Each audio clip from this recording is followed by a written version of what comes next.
Topik happy brain ini topik yang sebenarnya di luar negeri itu sudah ada pengarang bukunya ya. Tapi kalau di Indonesia selama ini kita kalau belajar, kalau mengetahui soal kesehatan mental itu kan umumnya dari sisi psikologi, jarang gitu ya membahas dari aspek medisnya. Dalam kesempatan kali ini saya akan coba mengupas tentang bagaimana sih otak dan fungsinya secara medis dan bagaimana kita bisa menjaga gitu ya agar kondisi mindset kita, pikiran kita tetap positif dan tetap bahagia di musim pandemi. Karena kita juga tahu bahwa ketika seorang itu mengalami stres atau mengalami kondisi yang membuat mood dia rendah, baik itu karena sedih, berkepanjangan, ataupun stres, tekan, dan lainnya, itu dapat mempengaruhi imunitas, jadi menurunkan fungsi imunnya sehingga mudah terkena penyakit. Pagi ini dan pagi di Doha ya, dan siang di Indonesia, kita akan bahas Happy Brain. Tapi sebelumnya saya juga penasaran gitu ya sama penyimak, teman-teman atau sahabat yang sedang menyimak, apa sih sebenarnya kebahagiaan itu? Apa sih what is happiness gitu ya? Kalau dari Imei gimana? Imei apa sih happiness Imei? Imei masih? Happiness ya. Iya, Bahasa Indonesia itu berarti kebahagiaan. iya. Berarti perasaan nyaman, perasaan ya bahagia, dok. Ya, Iya, merasa tidak tertekan gitu. iya. Uh, jadi ya, memang definisi bahagia bisa berbeda-beda ya. Ada orang yang merasa dirinya punya semuanya serba ada, bahkan mungkin harta berlimpah, tapi belum tentu bahagia. Tapi ada juga orang yang mungkin hidupnya pas-pasan, yang dipunyai juga tidak banyak, yang dimiliki tidak banyak, tapi dia sudah merasa cukup bahagia gitu dengan kehidupan dia. Jadi memang bahagian itu relatif sekali. Nah sekarang yang penting buat kita, sekarang pertanyaannya kita bahagia nggak ya? Are you happy? Gitu kan? Kalau kita merasa so far I think so gitu ya, ya udah berarti cukup. If the answer is yes, then keep doing whatever you doing. Jadi tetap lakukan apa yang kita sudah lakukan. Sedangkan kalau kita belum merasa bahagia, maka do something, change something. Gitu. Karena bisa jadi ada sesuatu yang masih kurang atau yang belum kita kerjakan. Nah, mungkin saya ingin menyampaikan kepada teman-teman yang menyimak, berhubung secara jaringan dalam penggunaan Webex maupun upload di Instastory Live Story ini, kalau kita ada pemutaran multimedia atau video itu agak terputus-putus, mohon dimaklumi. Nanti buat sahabat yang masih ingin meminta link videonya bisa akan diberikan melalui para admin ya, gitu. Oke. Sedangkan menurut beberapa tokoh terkenal di dunia, jadi ini ada pernyataan gitu ya bahwa happiness is a state of mind. Kebahagiaan itu hanyalah semacam pemikiran gitu ya. It's just according to the way you look at things. Jadi itu tuh bergantung kepada seseorang memandang sesuatu. Jadi kebahagiaan itu kalau menurut si Walt Disney ini kebahagiaan itu sesuatu yang sifatnya tuh tergantung pikiran kita gitu. Nah, sedangkan kalau kebetulan karena saya Muslim, jadi ya kalau dalam kitab suci dalam agama Islam, adapun orang-orang yang berbahagia maka tempatnya dalam surga. Maksudnya apa? Orang-orang yang sebenarnya kebahagiaan hakiki yang dimiliki oleh seorang manusia itu hanya ada di surga gitu. Jadi kesimpulannya di dunia itu sebahagia tidak ada orang yang bahagia hakiki. Jadi dalam artian bila kita melihat seseorang kesannya bahagia banget, happy banget, itu belum tentu apa yang tertampak dari di pandangan kita ya. Padahal karena sebenarnya kebahagiaan hakiki adalah yang ada di dalam surga gitu, orang-orang yang ada dalam surga.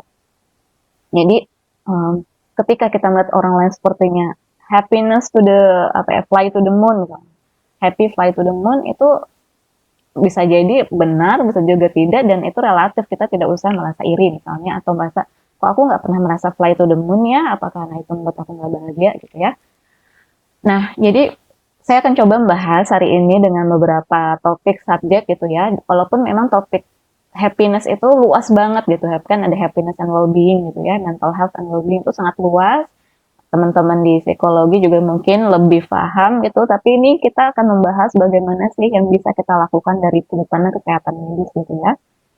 Nah, sekarang nih, sebelum kita masuk ke materi, saya pengen tahu gitu ya, saya pengen tahu, penasaran nih, feelings, where is exactly your feeling is gitu. Kita ngerasa sedih, happy, cemas, worry, khawatir, takut, tapi sebenarnya feeling itu ada di mana gitu. Ada yang bilang tuh aku patah hati gitu ya. Kemudian he broke my heart, atau sakitnya tuh di sini nih. Ini saya kelihatan nggak ya? Sakitnya tuh di sini gitu ya. Nah, sebenarnya pernyataan feelings ada di mana? Apakah ada di my heart, which is kalau di dalam terjemahan bahasa Indonesia dari Inggris adalah jantung, gitu kan? Heart itu jantung. Atau patah hati, kalau bahasa Indonesia dimediskan jadinya liver. So, what is exactly the organ that should manage the feeling? Jadi sebenarnya tuh apa sih yang organ apa sebenarnya yang menentukan perasaan kita, mood kita, dan emosi kita. Selama ini kita berpikir hati itu atau heart atau feelings kita tuh adanya di dada gitu, di jantung. Padahal itu bukanlah yang tepat ya. Jadi menurut hasil studi terbaru, ya makin kesini kan teknologi semakin canggih, kedokteran makin membuktikan bahwa organ vital yang mengatur emosi dan menentukan perasaan itu adalah otak kita. Ya, jadi uh, otak itu tidak hanya fungsinya berpikir ya, bahwa ternyata otak punya bagian yang mengatur memang pusat emosi gitu. Maksudnya emosi gimana? Contoh, ketika seseorang bete, marah, ketika barang dia diambil, dia melihat suatu barang yang diambil. Maka ketika dia melihat dari matanya, matanya akan memberikan sinyal ya sel melalui sarafnya ke otak dan disimpulkan dianalisa di otak, wah itu kan barang saya, kok nggak dia ngambil barang saya tanpa bilang. Akhirnya dirumuskan dengan otak, ini seharusnya marah, sedih, happy atau apa nih, akhirnya jadi marah gitu.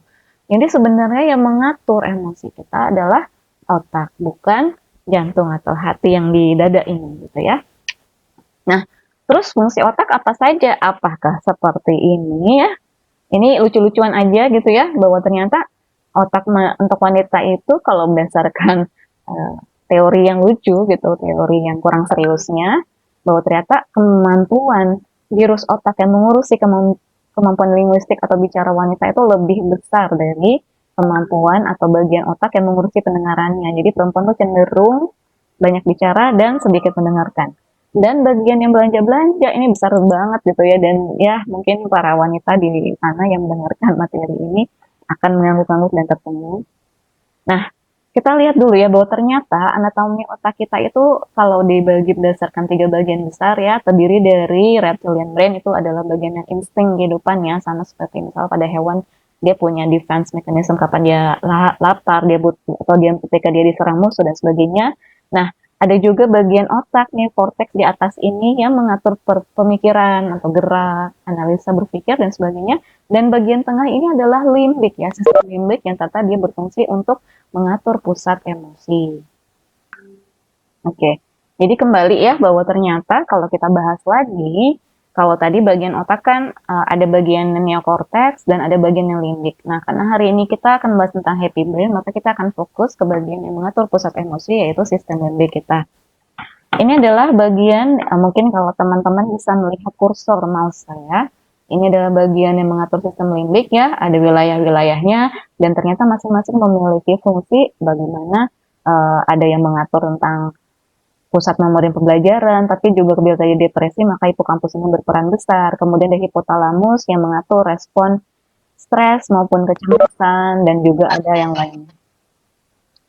Kemudian, kalau kita sudah membahas soal otak dan sistem limbik, maka kita sebenarnya penting membahas neurotransmitter. Apa sih neurotransmitter itu? Neurotransmitter adalah semacam jenis hormon. Sebentar ya.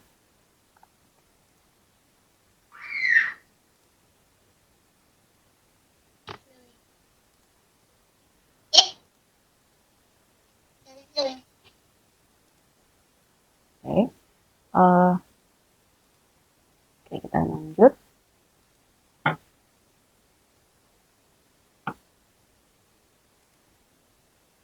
Oke. Kembali ke materi ini, karena mohon yang baru masuk segera mute-kan mikrofonnya ya agar tidak mengganggu yang lain. Oke, jadi ternyata kalau misalnya kita berbicara soal otak, maka kita sangat penting membahas neurotransmitter. Neurotransmitter adalah bagian dari hormon atau zat kimia dalam tubuh kita yang memiliki fungsi masing-masing, dan pada neurotransmitter juga memiliki beberapa fungsi di otak dan juga di berbagai tubuh lainnya, bagian tubuh lainnya. Jumlah nih kalau misalnya teman-teman bisa melihat gambarnya, ya, insya Allah nanti materinya akan dibagikan dalam bentuk PDF, bisa minta melalui admin ataupun DM ke Instagram saya. Jadi kalau misalnya teman-teman bisa lihat gambar detailnya, sebenarnya antara sel otak, jadi kalau misalnya teman-teman lihat, sel otak itu punya berbagai girus ya, di mana bentuknya itu mungkin ya sekecil genggaman tangan kita, di mana dia adalah terdiri dari triliunan sel-sel saraf. Jadi sel saraf itu sangat kecil. Antara sel saraf satu dengan sel saraf lainnya itu saling berhubungan, di mana hubungannya itu antara satu dan lainnya itu dihubungkan dengan sinapsnya. Sinaps itu adalah yang seperti serabut ini antara sel satu dengan sel lainnya berhubungan. Semakin banyak sel yang terbentuk dan sinaps atau jaringan terbentuk, maka semakin cerdaslah orang itu. Ya, jadi misalnya kayak misalnya setiap sel otak punya fungsi mengingat gitu. Maka ketika kita tuh sedang ditanya sama pas ujian gitu kan, ada pertanyaan, apakah jawaban A?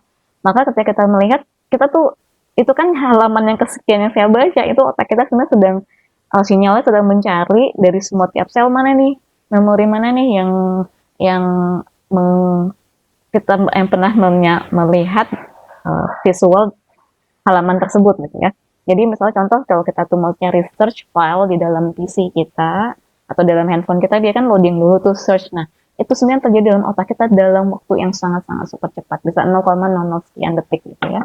Nah, jadi luar biasa dalam otak kita, dan di antara salah satu dengan lainnya sinaps ini itu di neurotransmitter atau hormon otak ini akan berfungsi untuk memperantari, memfasilitasi antara sel satu dengan lainnya. Jadi kalau misalnya sedang merasa happy, ada neurotransmitter khusus yang dikeluarkan sehingga sel-sel yang lain tahu akan neurotransmitter ini akan pesan bahwa mereka dalam otaknya sedang happy dan akan diedarkan. Nah, ada lebih dari 100 jenis neurotransmitter di otak, namun ada 8 kelompok yang dominan. Kenapa sih perlu tahu, Bu Dokter? Karena neurotransmitter inilah yang nantinya akan menjadi solusi bila ada seseorang mengalami contoh pada kondisi sedih berlebih atau depresi secara jangka lama, jangka panjang, maka neurotransmitter ini bisa diintervensi ya oleh para ahli ilmuwan atau tenaga medis untuk mengatasi supaya tidak sedih berkepanjangan. Jadi sekarang kita masuk ke berikutnya saja ya.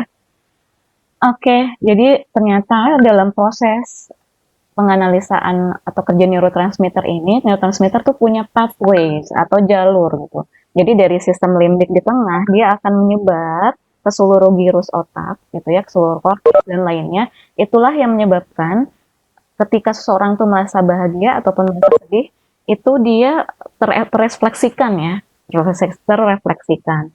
Contoh, bila pada bagian depan otak kita itu mengatur fungsi untuk menganalisa memutuskan sesuatu, kemudian belakang atas itu adalah mengatur gerak kita, depan atas gitu mengatur gerak motorik dan sebagainya, dan bagian belakang mengatur penglihatan.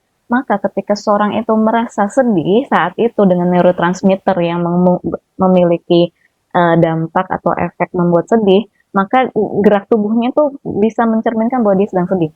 Itulah akibat dari pathways tadi. Jadi tidak bergerak, tidak dikeluarkan dan hanya ada tidaknya bekerja di satu tempat ya, tapi dia menyebar dan akhirnya seluruh otak akan bekerja sesuai dengan neurotransmitter yang ada.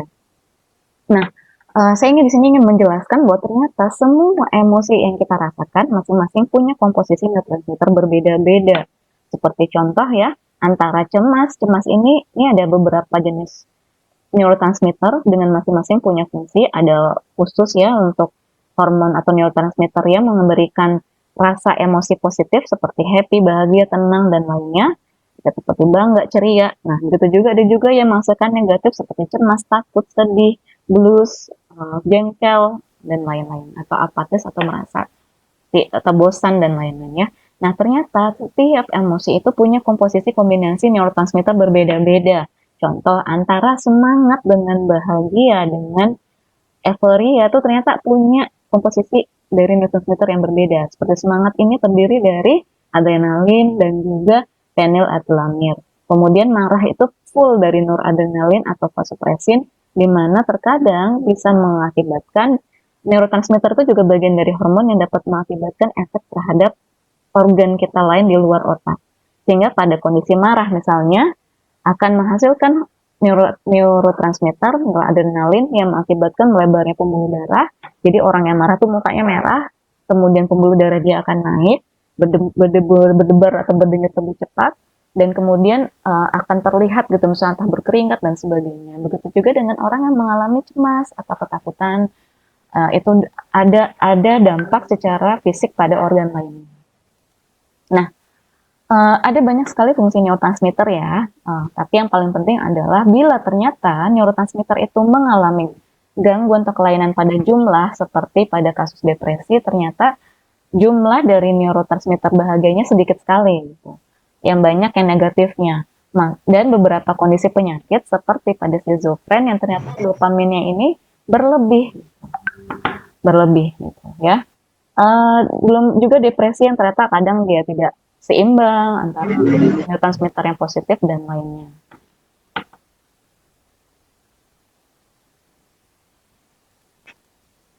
Nah, sekarang nih mudah-mudahan bisa terlihat ya kenapa kita bisa ketagihan.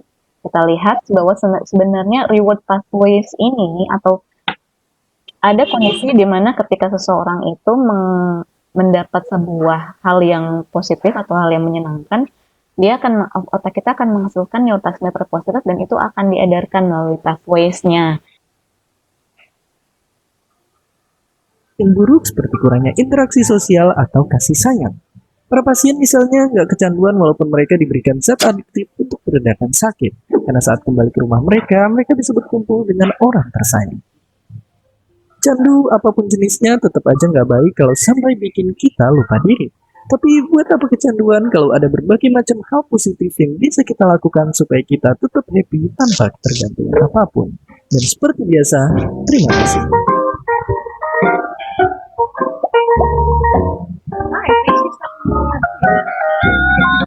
Oke, sekarang kita kembali ke materi.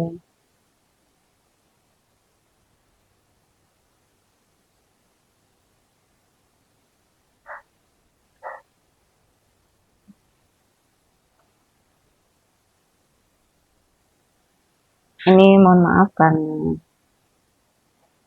jarang menggunakan Webex dalam presentasi, kadang ada muncul video tidak ada suaranya. Oke, kita lanjut bahwa ternyata ada hubungannya nggak ya sama jatuh cinta? Nih saya bertanya pada yang belum menikah deh, apakah ada yang pernah jatuh cinta? Ini kepada moderator bagaimana? Moderator aham. Jatuh cinta ya, falling in love, pasti dong.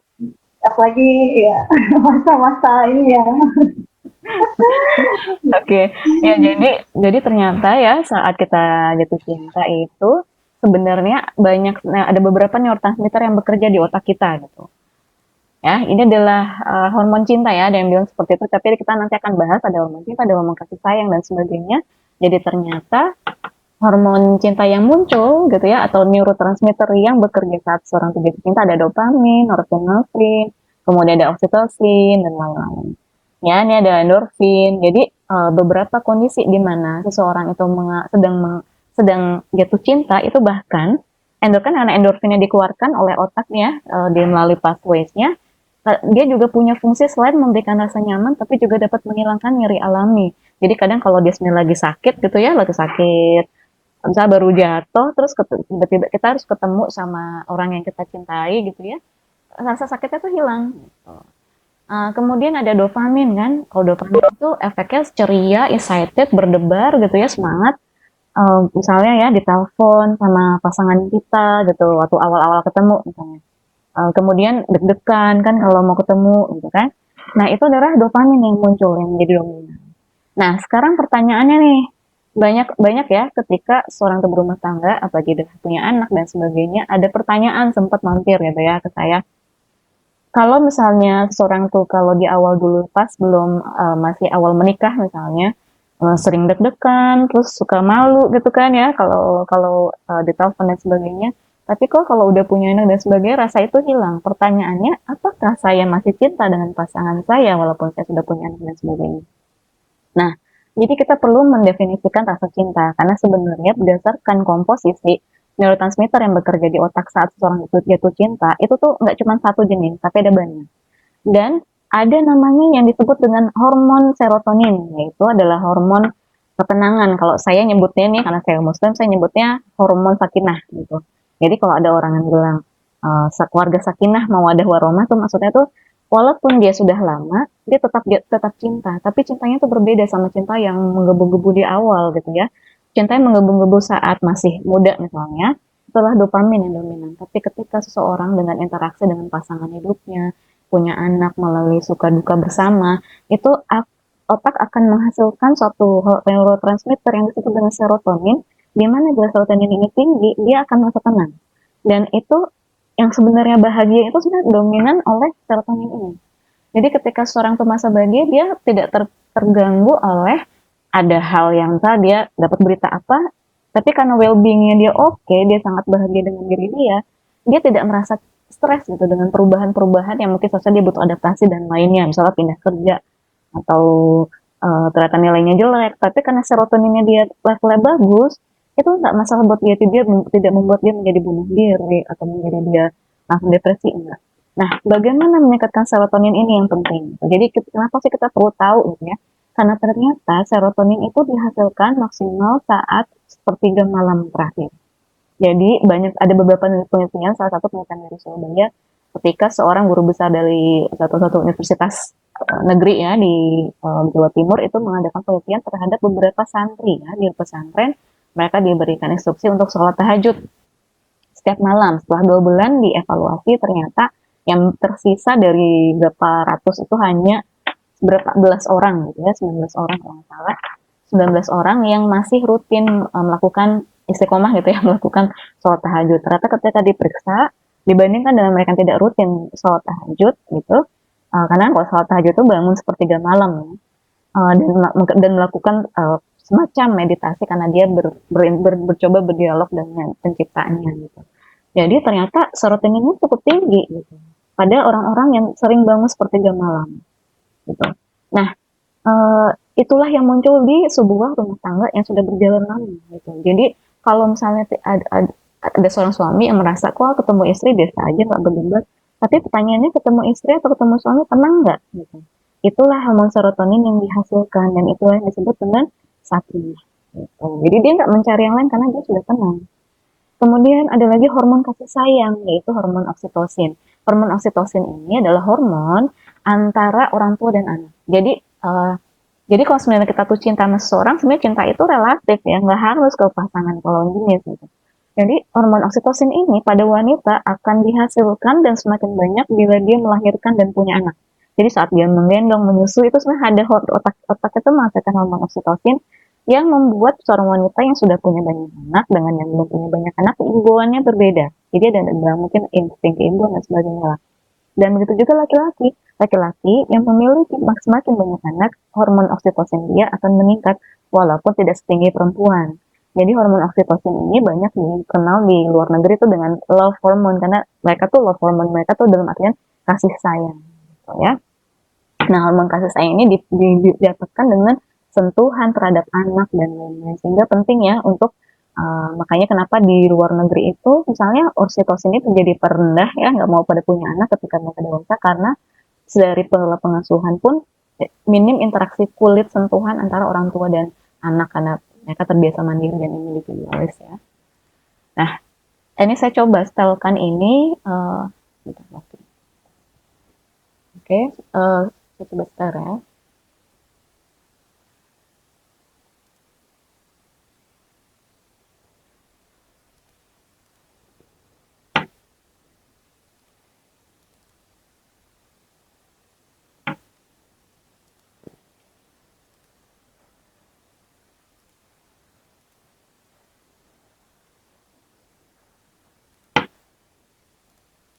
Oke, semoga masuk.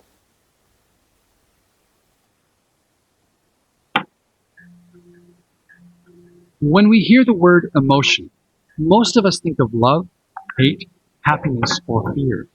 Those strong feelings we experience throughout life. Our emotions are the driving force behind many of our behaviors, helpful and unhelpful. Just where do our emotions come from? Our brain is wired to look for threats or rewards. If one is detected, the feeling region of the brain alerts us through the release of chemical messages. Emotions are the effect of these chemical messages traveling from our brain through the body. When our brain detects a potential threat, our brain releases the stress hormones adrenaline and cortisol, which prepare us for a fight or flight response. When we detect or experience something rewarding, such as someone doing something nice for you, our brain releases dopamine, oxytocin, or serotonin. These are the chemicals that make us feel good and motivate us to continue on the task or behavior. In these instances, the feeling region of the brain kicks in before the thinking part. Sometimes the reactions of the feeling brain are so strong that it dominates our behaviors, and we're unable to think rationally in the moment. Our emotions hijack our brain. While many of our emotional responses happen subconsciously, our thinking can influence our emotions, and sometimes this can be unhelpful. Just thinking about something threatening can trigger an emotional response. This is where we can manage our emotions with conscious thinking. Our emotions play a powerful role in the way we experience the world. Understanding and regulating our emotions through our thoughts and behaviors can help us take greater control of our brain and achieve our goals.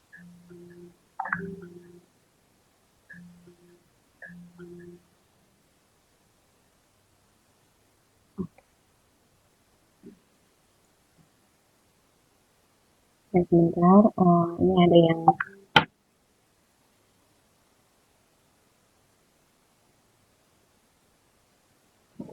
ini meetingnya nggak di lock, tapi ada peserta yang katanya kesulitan untuk masuk. Ya, kita kembali ya ke materi.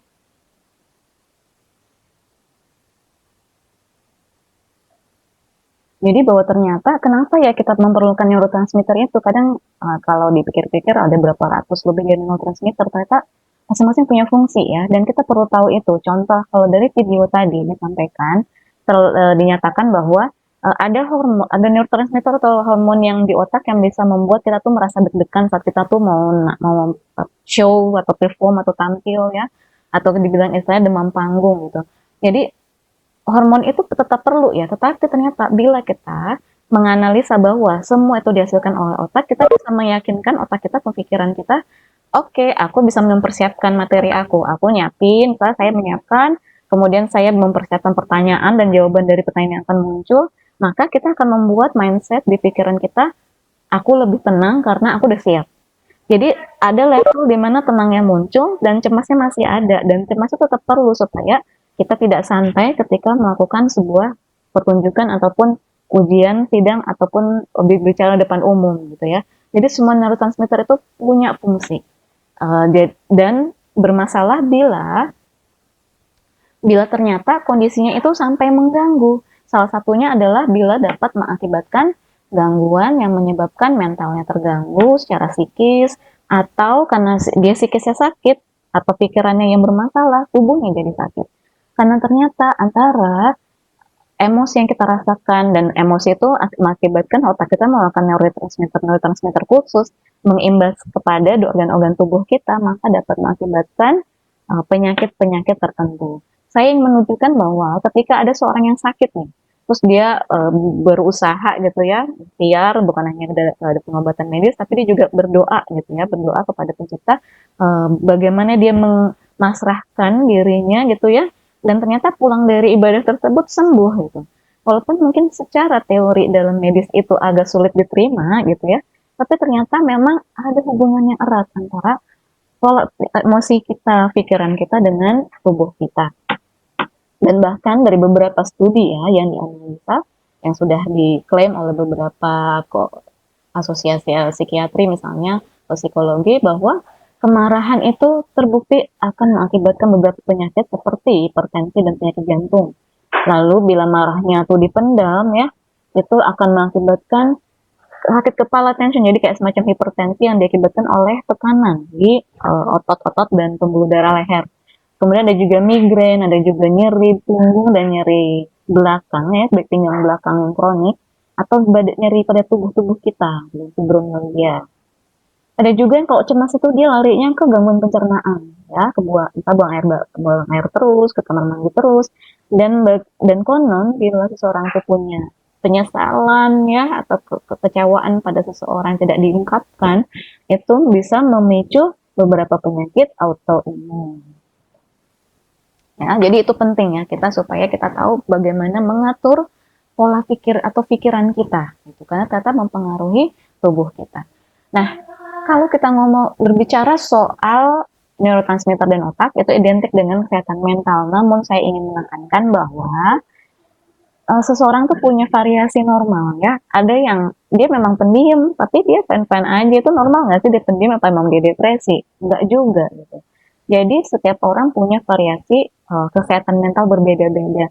Namun bagi WHO atau Badan Kesehatan Dunia itu mengklaim bahwa dianggap tidak sehat dan membutuhkan bantuan baik itu terapi, ke psikolog maupun ke dokter itu adalah bila ternyata kondisi mentalnya dapat mengganggu fungsi hidup seseorang. Fungsi hidup apa? Contohnya bila seseorang ibu rumah tangga, terus dia mendapat suatu musibah gitu misalnya ya, kehilangan pasangan atau kehilangan orang tua, maka ketika dia masih bisa menjalankan fungsinya sebagai ibu rumah tangga, masih bisa masak, masih bisa ngasuh anak, itu fine. Rasa sedih dia nangis-nangis terus tiap saat nangis tapi masih bisa masak dan masih bisa ngomong, itu dianggap belum memerlukan bantuan. Tapi bila ada seseorang dengan kondisi mentalnya atau perasaan dia, mood dia yang membuat dia terhambat fungsinya, yang tadinya mahasiswa karena depresi nggak mau kuliah lagi, yang tadinya bekerja karena dia stres jadi mengganggu fungsi kerjanya, jadi nggak bisa kerja, nggak bisa konsentrasi dan sebagainya. Hal-hal yang seperti inilah maka memerlukan bantuan. Dan tolong kepada yang masih muda, tidak usah mengklaim bahwa masalahku berat banget nih gitu ya. Masalahku berat banget, jadi kayak aku tuh depresi, terus mengklaim rame-rame depresi. Kebetulan di Qatar juga pernah ada seorang psikolog ya dari Ibu Fajri pernah mengadakan sebuah survei kepada remaja Indonesia di Qatar. Ternyata 45% dari remaja Indonesia di Qatar itu mengklaim diri mereka depresi. Padahal kalau kita bandingkan dengan kondisi remaja yang ada di Indonesia, jauh lebih beruntung yang ada di Qatar dengan segala macam kelebihannya. Mulai di Qatar tidak pernah ada macet, di Qatar pelajarannya tidak lebih stres daripada di Indonesia, tetapi banyak remaja yang mengklaim diri mereka depresi. Nah inilah gitu ya, inilah kenapa kita penting mengetahui bagaimana sih happy brain itu, dan bukan berarti karena gini, kita perlu mengkoreksi ini. Kenapa? Karena mungkin maraknya kejadian bunuh diri, baik itu terjadi di misalnya paling sering di Korea Selatan dan sebagainya, atau di luar negeri dan juga termasuk di Indonesia, itu karena terlalu tidak ada yang mengkoreksi gitu, tidak ada yang mengkoreksi cara berpikir ini, bahwa semua itu diatur oleh neurotransmitter, tapi neurotransmitter pun juga bisa dipengaruhi oleh pikiran kita, gitu ya. Nah, saya tidak akan membahas sekian banyaknya gangguan mental karena terlalu banyak, akan ada ahlinya yang lebih penting membahas itu, lebih kompeten itu. Tapi saya akan bahas yang sering muncul terutama di masa pandemi. Kali ini kita akan bahas soal stres. Kalau stres di kaula muda ya, ini penelitian dari Asosiasi Psikolog di Amerika, bahwa ternyata yang paling mengklaim bahwa mereka stres itu generasi milenial ya. Generasi milenial tuh selalu mengklaim mereka tuh stres. Nggak tahu apa, kayak kurang tahu apa, mungkin karena istilah kesehatan mental sendiri baru mulai diangkat itu mungkin beberapa 10 tahun terakhir gitu ya. Jadi mereka saya menangkapnya bahwa banyak anak-anak muda itu cenderung menvonis atau mendiagnosis diri mereka sendiri gitu, tanpa mengetahui secara profesionalnya gitu ya. Jadi memang ternyata banyak kaula muda menyatakan mereka stres. Padahal bisa jadi kalau misalnya kita bandingkan dengan kaum yang lebih tua, ini mungkin kalau kursor mau saya terlihat, orang yang lebih tua itu kan sudah punya anak, misalnya dia sudah bekerja, sudah punya anak, punya tanggungan, orang tua sudah tua harus ditanggung juga. Seharusnya lebih stresan yang lebih tua ya dibandingkan anak muda yang mungkin masih cuman belajar aja tugasnya, uang dapat dari orang tua, rumah udah ada, nggak perlu mikir, yang hutang juga nggak pernah ngutang, kecuali ya pokoknya kalau hutang bisa minta lagi ke orang tua. Tapi kenapa banyak anak muda merasa mereka stres? Ya? Itu yang perlu kita sama-sama coba koreksi. Question: how stressed are you? If you are a millennial or you have a millennial in your house, you might be really stressed. Take a look at some new numbers out right here. 58% of millennials believe life is more stressful now than ever before. Students of history know times like the plague, the Civil War, Great Depression. There has been really bad times in the world's history. Millennials say 58% of them say now actually is the most stressful time. All right, so what exactly are they stressed about? Number one, losing a credit card might not be your number one, but we can all agree that's not a fun process to go through. arguing with a partner, I think no matter what age you are, you can understand that. And traffic delays, nobody likes that. But here's the funny stuff. Some of the other ones on the list, also on the list, phone battery dying, slow Wi-Fi, choosing exactly what to wear. Well, we don't list here, but it's also on the list. Stressing out about getting 0 likes on a Ya jadi luar biasa ya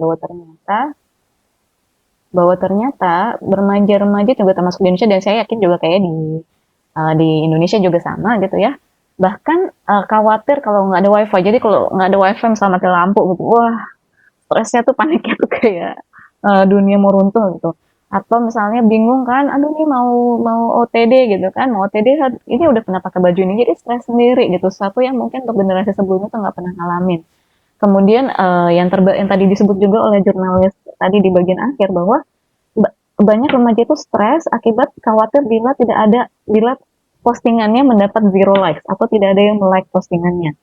Jadi kalau misalnya nggak ada yang like postingannya tuh serasa dunia runtuh bahwa nggak ada orang yang suka sama aku. Padahal ya faktor dari orang tidak melike tuh banyak, tidak menyukai postingan tersebut banyak faktor gitu ya.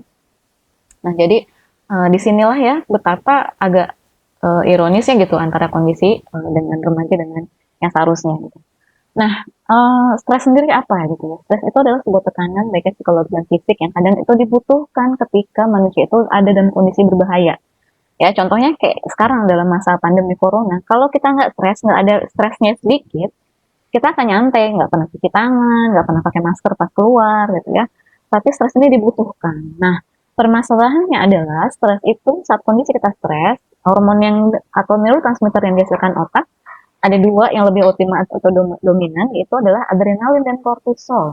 Adrenalin dan kortisol ini ternyata punya efek ke tubuh kita, bisa membuat jantung berdebar cepat, otot tubuh tegang, tekanan darah meningkat, ada yang bikin keringat dingin dan sebagainya.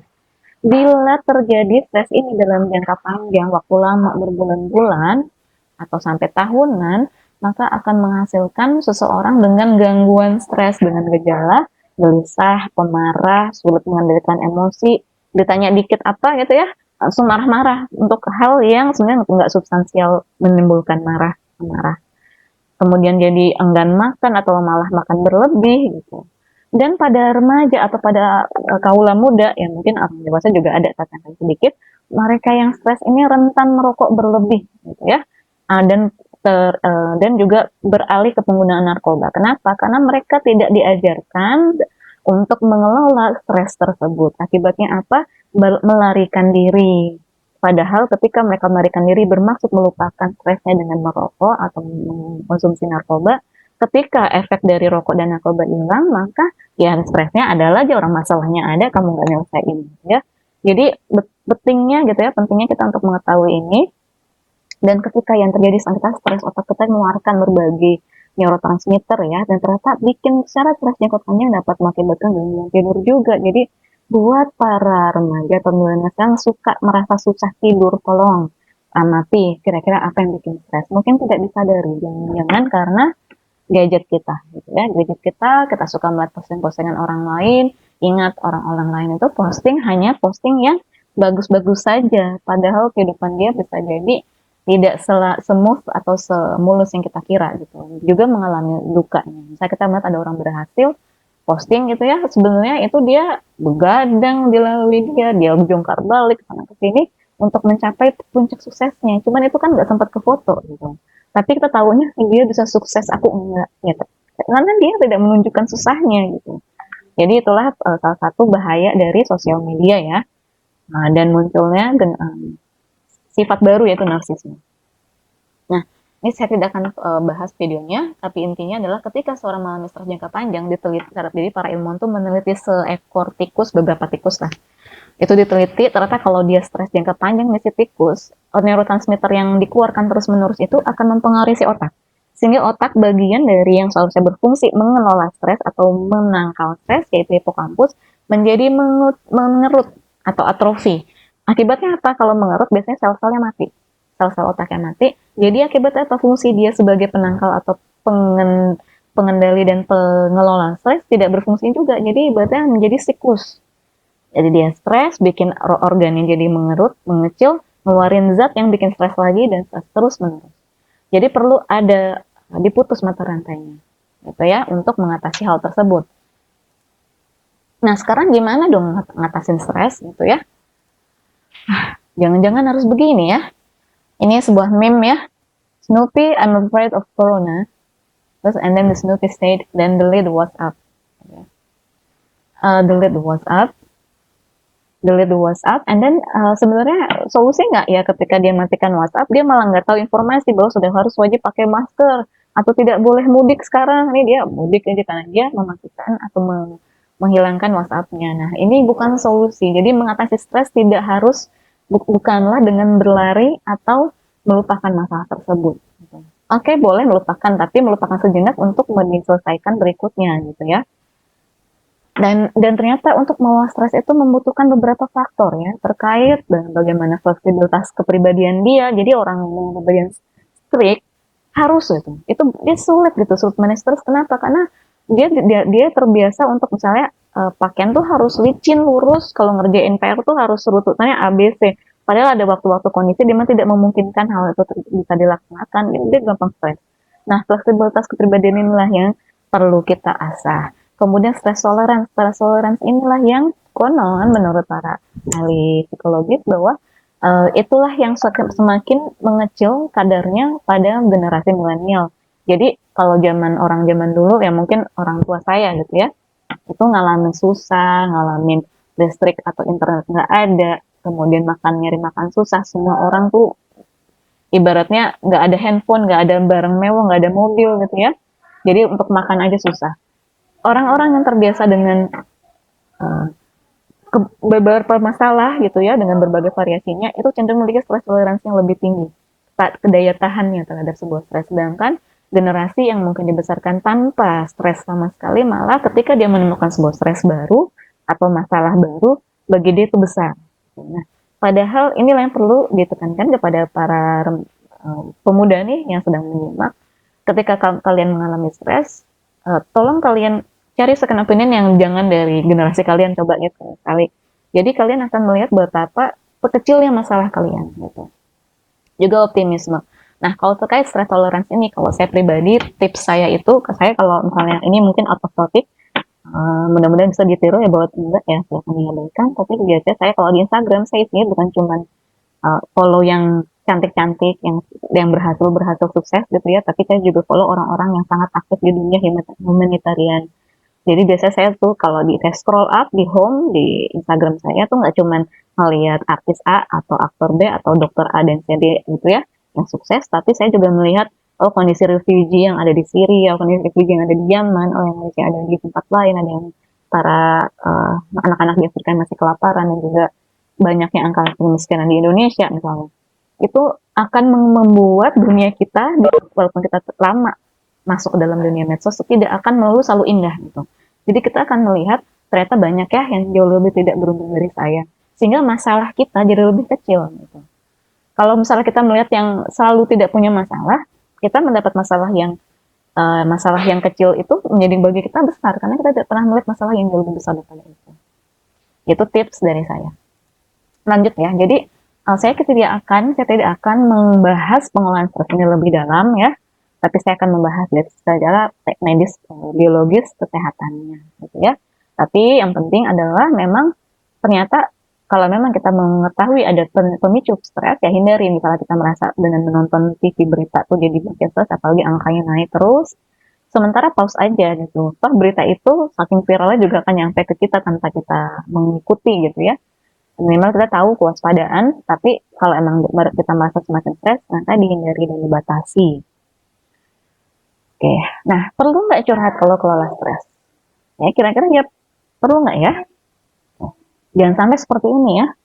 Ini nih saya nggak tahu nih dalam pertunjukan fashion show di mana gitu ya, tasnya besar sekali. Jadi kalau ternyata kita tidak melampiaskan, ada yang melampiaskan dalam bentuk melukis, melakukan suatu karya, atau ada yang dengan curhat mah gitu, bukan yang itu, saya terserah ya, mau ke sahabat dan orang tua dan sebagainya. Penting ya untuk mengeluarkan emosi itu. Kenapa? Karena emosi yang terus menerus kalau tidak ada penyalurannya, dia tidak punya jalan keluar, akibatnya menumpuk di dalam otak sehingga menghasilkan dampak-dampak negatif akibat neurotransmitter yang negatif tadi. Tapi pilihlah teman curhat yang bisa kamu percaya ya. Jangan jangan kitanya curhat kemudian ternyata berita tentang atau apa yang kita curhat ke teman kita tersebut menyebar ke orang lain yang tidak perlu tahu. Ya, kalau akibat dari emosi yang dikekep terus tadi ya di dalam bag yang super big itu tidak dikeluarkan dalam jangka panjang, ternyata neurotransmitter dan hormon itu akan menghasilkan gangguan pada tubuh kita yang disebut dengan psikosomatik. Apakah psikosomatik? Diambil dari kata bahasa Yunani yaitu psikis, pikiran, soma itu tubuh. Jadi adalah keluhan fisik, gangguan tubuh yang diakibatkan atau diperparah oleh faktor psikis seperti stres dan rasa cemas. Beberapa gejala contohnya adalah pada penyakit eksim, psoriasis, mah. Jadi ada orang nih kalau misalnya dia tuh dengar berita yang negatif gitu ya, langsung gitu, banyak kambuh gitu. Walaupun tidak langsung tapi hari itu bisa kambuh gitu. Ada yang penyakit jantung, jadi hati-hati ya buat punya orang tua yang uh, punya sakit jantung, coba diamati jangan-jangan anak kita sebagai anak ini termasuk yang berperan gitu membuat orang tua kita kepikiran terus. Jadi kita bantu supaya orang tua dengan penyakit-penyakit tersebut bisa terjaga neurotransmitter positif yang tetap ada dalam otaknya sehingga menjaga agar lebih sehat. Nah, ada beberapa gejala psikosomatik ya. Psikosomatik ini adalah gini, keluhan yang ternyata di dalam terminologi penyebab medisnya tuh nggak ada. Misalnya dia tuh sakit migrain, tapi pas ditelusuri sarafnya normal, otaknya normal, semuanya normal. Gitu. Maka perlulah dokter yang memeriksa tersebut mempertimbangkan bahwa ternyata jangan-jangan ini karena psikosomatik gitu, bahwa ada pemikiran dia yang menjadi sumber masalah gitu yang sering memicu keluhan-keluhan tersebut. Beberapa ciri dari psikosomatik diantaranya sering berdebar tanpa alasan yang jelas, jadi udah EKG, udah eko, udah segala macam semua normal. Coba diamati, apa mungkin kita sedang dalam keadaan stres sampai kita sadari. Kemudian badan suka sakit, ada nyeri dada ya udah dites segala macam kok normal. Jangan-jangan ternyata apa ibu-ibu atau adik-adik atau teman-teman kurang piknik ya. Bisa jadi kurang piknik karena pas dia udah mulai sering hangout dengan orang-orang yang positif memberikan dampak positif buat dia, berkurang semua keluhan itu. Dan itu saya ngalamin dengan teman saya sendiri gitu ya. Jadi teman saya ini setelah dia bergaul, sering keluar rumah karena tadi dia ibu rumah tangga, keluhan-keluhan itu hilang. Gitu. Ya, jadi tidak dan juga biasa perempuan itu kelemahannya kalau udah punya gejala dia tuh mikirnya magat udah yang aneh-aneh gitu. Aduh gimana kalau kanker, aduh gimana kalau aku punya tumor otak, aduh gimana kalau hipertensi. Padahal bisa jadi itu hanya karena kecapean dan lain-lain karena dia sudah takut duluan dengan penyakit memperburuk kondisinya karena yang dikeluarkan adalah neurotransmitter yang negatif. Nah, perlu diperhatikan ketika ada sebuah kondisi fisik yang tidak ditemukan penyebab medisnya, maka perhitungkan jangan-jangan ada hormon yang defisiensi ya. Ini adalah contoh di mana gejala defisiensi endorfin. Endorfin adalah salah satu neurotransmitter yang membuat rasa bahagia, di mana endorfin itu memberikan rasa nyaman dan menghilangkan rasa nyeri. Ternyata kalau dia kekurangan nih di tubuh seseorang, dia tuh merasakan keluhan nyeri kronik dalam waktu lama maksudnya ya, di leher dan punggung atau nyeri tulang belakang, migrain yang nggak sembuh-sembuh, bahkan kadang udah minum obat segala macam nggak mempan, gampang emosional, gampang sakit, jadi dia gampang nyeri nih, baru ini sedikit, aduh, sakit gitu ya, ternyata itu akibat dari defisiensi endorfin. Kira-kira kenapa ya seseorang itu bisa mengalami defisiensi endorfin? Ada apa? Karena ini, ya, ternyata ada beberapa faktor yang mengakibatkan seseorang memiliki kadar endorfin yang sangat rendah. Di antaranya stres jangka panjang. Siapakah mereka? Yaitu orang-orang yang kalau bekerjanya itu ya sama bertahun-tahun misalnya penuh dengan stres tinggi misalnya. Nah, bisa contoh ya dokter nih, dokter yang ahli bedah atau apa yang dia tuh salahnya ya sedikit tuh resikonya besar. Atau CEO yang kalau dia tanda tangan sebuah berkas itu dia bisa memutuskan dia rugi miliaran atau untung miliaran. Nah itu kan butuh stres jangka panjang ternyata bisa menurunkan kadar endorfin kita. Kurang tidur nih, hati-hati ya, penggunaan gadget, itu ternyata gadget memiliki blue light. Blue light ini mempengaruhi retina mata kita, sehingga membuat mata kita itu, retina kita menyampaikan ke otak, ini belum malam. Akibatnya, walaupun sudah malam, belum ngantuk, karena di otak kita nangkepnya sedang masih siang hari, karena tubuh kita tuh tubuh nokturnal diurnal ya, jadi dia punya punya jam biologis di mana kalau udah malam badannya capek, pengennya tidur, sedangkan kalau siang nggak bisa tidur. Jadi ada orang nih, terutama para dokter misalnya punya shift shift malam, jaga malam, walaupun dia sudah lelah, kalau dia balik ke rumah dalam kondisi pagi, yang emang nggak ngantuk gitu ya. Jadi tolong yang pada suka memegang handphone, para milenial yang suka memegang handphone sebelum tidur, kalau sering merasa kurang tidur, maka harus dibatasi penggunaan gadgetnya. Dan juga ini nih sedang ngetren ya, konsumsi kafein. Ini lagi ngetren apa? Kopi Dalgo kalau nggak salah ya, maaf kalau salah saya sebut. Yang sangat viral itu misalnya. Ternyata pengkonsumsian kafein jangka panjang, walaupun ya viral dan itu adalah lifestyle yang sedang ngetren saat ini, ternyata secara jangka panjang dapat menurunkan kadar endorfin. Jadi bila mengalami keluhan-keluhan ya, keluhan-keluhan yang di sebelah kiri, amati apa kalian masih minum kopi gitu, secara rutin. Coba batasi gitu ya.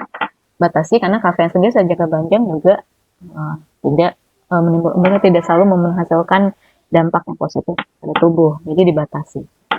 Nah, terus kalau di psikosomatik gimana? Ternyata terapinya banyak gitu ya, misalnya solusinya banyak penata laksanaannya. Salah satunya adalah dengan makanan sehat, gitu ya, karena makanan sehat ini dapat memberikan nutrisi yang dibutuhkan oleh otak kita. Nah, sebelum kita masuk, saya mau nanya, siapa yang suka coklat? Mbak Ime, moderator, suka coklat nggak? Suka banget, Mbak. Ya, sama toh. Keren banget. Ya, jadi ya, konon nih, ini saya buat intermezzo, bahwa ternyata 9 out of 10 people like chocolates and the 10th person always lies. Kesimpulannya, everybody loves chocolate. Kecuali ada beberapa orang tertentu, termasuk suami saya yang suka coklat. Di sini kita akan melihat ya betapa makanan itu memerankan peran penting bagi otak kita. Nah, kira-kira nih, pernah nggak sih kita tuh kalau lagi bete, misalnya apa ya, nilai jelek atau ada hasil yang nggak enak gitu ya, udah pulang dari kuliah atau dari sekolah, aduh pengen yang manis nih, memakan coklat, memakan es krim, itu sebenarnya neurotransmitter otak kita tuh kalau nggak tahu, kita tuh kekurangan neurotransmitter positif. Kenapa? Karena sebenarnya sesuatu yang manis itu ketika di otak akan menghasilkan reward pathway. Reward pathways ini dia akan menghasilkan hormon-hormon neurotransmitter yang memang membuat lebih bahagia dan nyaman. Jadi kalau orang tuh lagi bete makan coklat ngaruh, itu memang ada neurotransmitter yang keluar. Tetapi hati-hati karena ternyata ini ya di gambar yang sebelah kanan, even though we love chocolate and we love something sweet, but sugar doesn't love us gitu. Jadi gula itu, apalagi glukosa ya, itu ternyata jangka panjang pun di otak nggak bagus. Bila terlalu sering mengkonsumsi dessert-dessert yang mengandung glukosa tinggi, lama-lama dia butuh semacam titer yang lebih ya, kadar yang lebih supaya mendapatkan reward positif yang dia inginkan seperti sebelumnya. Dan itu kan mengakibatkan jangka panjangnya secara fisik di tubuh yang lain adalah obesitas dan juga diabetes gitu ya, karena insulin kita yang terlalu tidak kuat karena terlalu sering mengolah glukosa yang tinggi. Nah, perlu kita ketahui otak kita itu adalah sumber organ vital yang paling penting. Kita mau jalan, kita mau makan aja, kalau otak nggak memberikan insting atau nggak memberikan sinyal, aku lapar, ya kita nggak akan ngambil makanan gitu ya. Jadi walaupun yang mencerna itu adalah usus dan organ pencernaan mulut dan lainnya, tapi otaklah yang mengatur semuanya. Jadi sebabnya otak ini saya bilang organ yang serakah. Kenapa? Karena dia mengambil 20% dari kalori intake yang kita makan, atau 1/5 dari keseluruhan kalori yang kita konsumsi. Oleh sebab itu sangat penting ya menjaga agar makanan yang masuk, jenis-jenis nutrisinya itu benar-benar nutrisi yang dibutuhkan otak dan bukan sembarang glukosa. Ini contohnya, sebenarnya semakin berwarna bahan makanan yang kita konsumsi, semakin sehat bagi otak. Ya, apa saja kah itu ya? Apa saja, yaitu nih, terlalu kecil, jadi saya bantu. Tomat ya, tomat itu mengandung likopen yang ternyata dia berfungsi untuk membantu memfasilitasi sinyal sinaps satu dengan yang lainnya. Kemudian ada alpukat, ada brokoli, ada mengandung kalium ya, bayam, dan segala sesuatu baik sayur dan buah yang mengandung zat warna ungu, antosianin. Jadi Jadi antosianin ini ternyata efeknya di otak itu sangat baik untuk menghasilkan neurotransmitter yang positif. Kemudian oatmeal ya, oatmeal atau wheat atau gandum itu adalah salah satu jenis gula yang bagus untuk otak dan bukan glukosa biasa. Dan perlu kita tahu ya, ikan-ikanan itu sangat baik, omega 3-nya sangat bagus sebagai nutrisi otak yang paling sempurna lah bisa dibilang. Makanya kalau mau cerdas anaknya kasih minyak ikan, nah mirip-mirip seperti itu ya. Nah, terus kalau kita misalnya bad mood, bisa nggak sih kita ubah mood kita, perasaan feeling kita ini dengan makanan? Bisa banget gitu ya. Nih, siapa yang bad moodnya kayak gini nih? Kalau bad mood kalau masih kecil sih lucu ya, unyu-unyu gitu ya. Tapi kalau udah gede kayaknya kok katanya gitu nggak unyu gitu ya. Jadi pada kondisi bad mood ini bisa loh kita mengubah mood kita dengan apa? Kita makanlah makanan yang akan menginduksi penghasilan neurotransmitter yang positif. Kalkun, pisang, telur mengandung triptofan yang dia merupakan bahan asam amino pembentukan serotonin. Tadi saya bilang bahwa serotonin ini adalah hormon bahagia yang menghasilkan rasa tenang, jadi nggak gampang stres. Kemudian ada bayam, teh hijau, teh ini mengandung teanin yang juga ternyata bisa menghasilkan menginduksi sebagai bahan bakar neurotransmitter yang positif. Ada juga omega 3 ya pada salmon atau ikan yang lain. Ternyata salmon ini omega 3 ini terbukti efektif pada depresi gitu. Terbukti efektif pada depresi dan juga ternyata cabai ini walaupun cabai ini mungkin rasanya segar sesudahnya ya, tapi hati-hati karena bisa menghasilkan gangguan pada mah atau lambung bila tidak kuat. Ya. Gimana Ime, moderator kita Kak Ime? Ya dok, terima kasih banget nih, materinya sangat luar biasa ya. Jadi salah satu untuk meningkatkan beberapa hormon yang meningkatkan tingkat kebahagiaan seperti serotonin dan endorfin tadi itu salah satunya adalah mengkonsumsi makanan sehat. Nah, aku tuh pernah riset kecil-kecilan ya dok ya. Adakah hubungan antara morning sunlight atau berjemur di pagi hari? Ini aku terinspirasi dari salah satu kegiatan yang aku lakukan juga selama pandemi ini, kan berjemur di pagi hari. Mungkin ibu dan bapak dan teman-teman juga melakukannya di rumah. Terus aku kepo gitu ya dok ya. Memang ada. Kalau untuk kesehatan fisik mungkin ada ya kan dok ya. Tapi untuk kesehatan mental, untuk mood itu ada enggak gitu. Jadi aku riset kecil-kecilan. Ternyata memang hubungan antara morning sunlight dengan kesehatan mental tersebut. Ternyata katanya ada dok. Nah, jadi Oxford katanya berjemur di pagi hari itu bisa mengurangi tingkat kecemasan, tingkat stres, dan bisa malah menghindari sakit namanya seasonal affective disorder atau SAD. Nah, karena kenapa? Karena katanya di sinar matahari itu mengandung hormon serotonin. Nah, itu gimana pandangan dari dokter? Kayaknya apa benar? Ya, apa dok? Iya. Ya, jadi memang ya, ini saya juga masukkan bahwa ternyata ada namanya sunshine vitamin.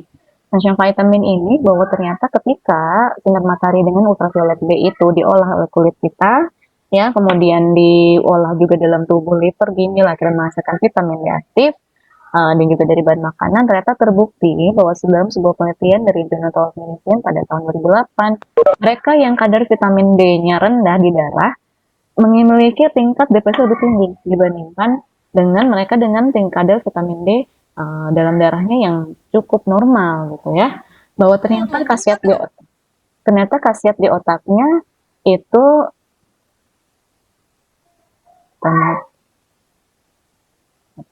yang lain di mood ya. Jadi ternyata kandungan vitamin D itu dalam hormon vitamin D di dalam otak dia berbantu meningkatkan konsentrasi berpikir, bahkan dapat mencegah demensia. Ini udah ada penelitiannya ya. Demensia adalah semacam kepikunan dengan gejala lupa dan penurunan fungsi kognitif otak. Jadi bukan cuma lupa aja. Jadi ternyata bahkan dalam beberapa studi atau jurnal dunia psikiatri lainnya, pada pasien-pasien depresi dan gangguan cemas ketika diterapi dengan melakukan menjemur atau mendapatkan suplemen vitamin D tambahan sehingga kadar vitamin D dia kembali normal, tidak defisiensi, itu sangat bantu mengatasi depresi. Jadi depresinya bisa dibilang membaik, improvement gitu secara klinis. Begitu juga gangguan cemasnya. Gitu ya. Nah, sekarang nih selain dari berjemur, kira-kira kita perlu mau nggak ya tahu gimana sih cara supaya happy secara dengan gratis gitu ya. Yang paling gampang nih yang kita semua punya modalnya adalah tubuh kita, yaitu dengan olahraga ya, olahraga. Ternyata nih, ketika seseorang yang berolahraga itu diteliti dengan di-scan secara MRI ya, imaging MRI, ternyata saat dia duduk tenang 20 menit, hasil scan-nya seperti ini. Namun ketika dia setelah selesai berjalan kaki 20 menit, ternyata endorfinnya dia muncul dan membanjiri otak. Itu disebabnya seseorang setelah berjalan kaki atau melakukan aktivitas fisik bisa cenderung merasa lebih fresh gitu loh. Bukan hanya faktor berjemur saja, tapi ketika dia berjemur, dia kan otomatis berjalan itu ya, Kak Ime. Dia berjalan keluar, maka aktivitas dia itu pun juga mempengaruhi neurotransmitter positif yang keluar. Ini adalah, ya tabel di atas ini adalah ketika para orang-orang yang sportaholic atau orang yang hobi olahraga itu disurvei, ternyata alasan mereka untuk berolahraga sampai segitunya gitu ya, nggak mau ketinggalan olahraga, itu tuh berat badan dan supaya langsung tuh nomor kesekian ya. Tapi alasan utamanya mereka berolahraga adalah pertama, mereka klaim mereka tuh memang jarang sakit. Jadi lebih fit gitu, imunitasnya bagus gitu. Dan yang kedua yang paling penting mereka merasa positif tentang dirinya dan percaya diri, dan inilah kenapa ini adalah salah satu bukti bahwa olahraga itu memang akan memicu pengeluaran neurotransmitter di otak.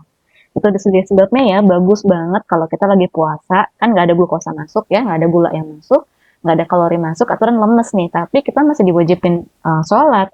Sholat itu kan gerakan fisik ya, belum ambil wudhunya, kena air, kemudian gerakannya, itu luar biasa. Itu sebenarnya memberikan neurotransmitter alami di otak kita. Sebenarnya tadi kita ngantuk, habis sholat, segar gitu.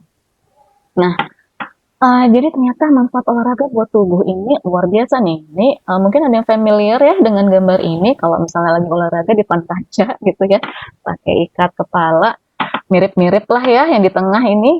Nah, enggak, fungsinya bukan cuma buat otak ya, dan juga bukan cuma buat menurunkan berat badan, bahkan ternyata menguatkan sistem imun. Maka itu dia bagus sekali kalau rutin berolahraga di rumah aja saat musim pandemi ini.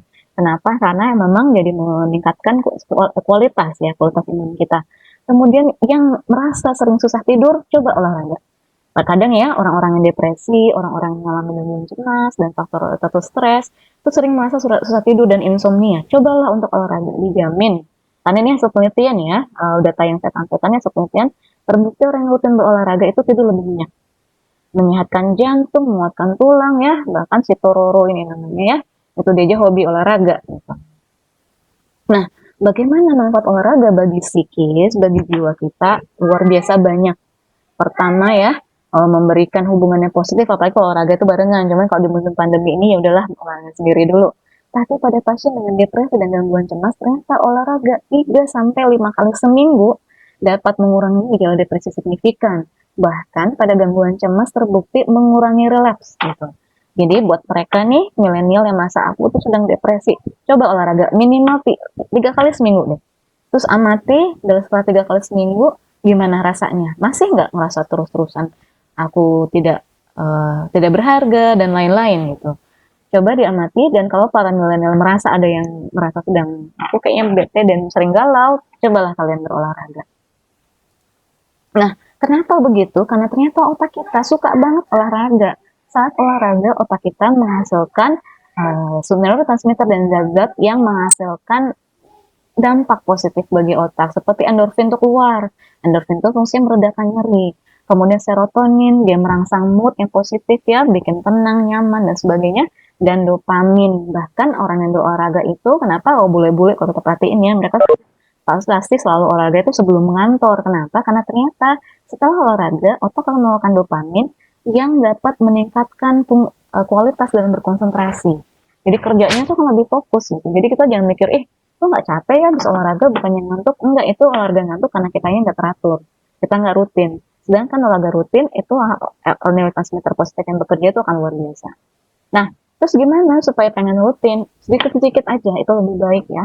Jadi olahraga itu tidak harus berat. Seperti contoh ini nih, kalau kita nggak punya barbel dan kita nggak punya alas matras seperti ini, di gambar kanan, maka teman-teman bisa cari aja bantal naik, turun naik, kalau nggak punya tangga rumah lantai 2 gitu ya.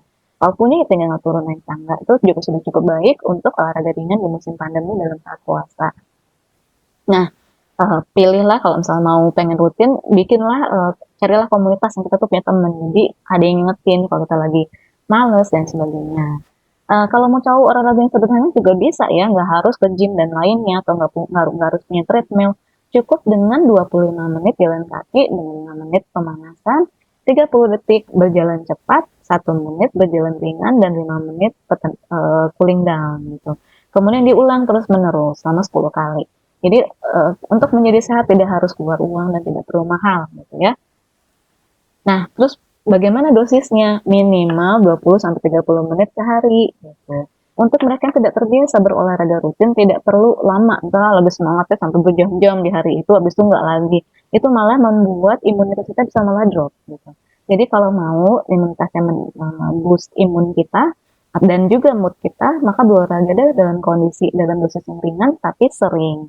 Ternyata ada dua jenis olahraga ya, ada dua olahraga kardio untuk jantung kita, yang dimana itu kita butuh untuk latihan pernafasan, dan ada juga strengthening exercise atau latihan penguatan otot buat mereka yang sering kram-kram, ototnya kalau lagi ngapa-ngapain, bisa jadi karena nggak pernah melakukan strengthening exercise gitu ya, selain faktor lainnya. Karena strengthening exercise ini akan melatih otot kita daya tahannya ya, sehingga kalau kita tuh lagi capek melakukan aktivitas fisik, misalnya pas lagi kerja bakti, karena setelah terbiasa otot-ototnya bekerja dan melakukan penguatan, kita nggak langsung pegel-pegel badan linu gitu ya setelah berolahraga. Jadi dua dua jenis olahraga ini harus dua-duanya dilakukan, bukan cuma cardio exercise. Nah, itulah ya materi dari saya. Ini memang karena waktu kita terbatas, jadi saya agak sedikit lebih cepat. Silahkan kepada moderator, kita punya waktu berapa lama untuk mengisi sesi tanya jawab Ya. kita.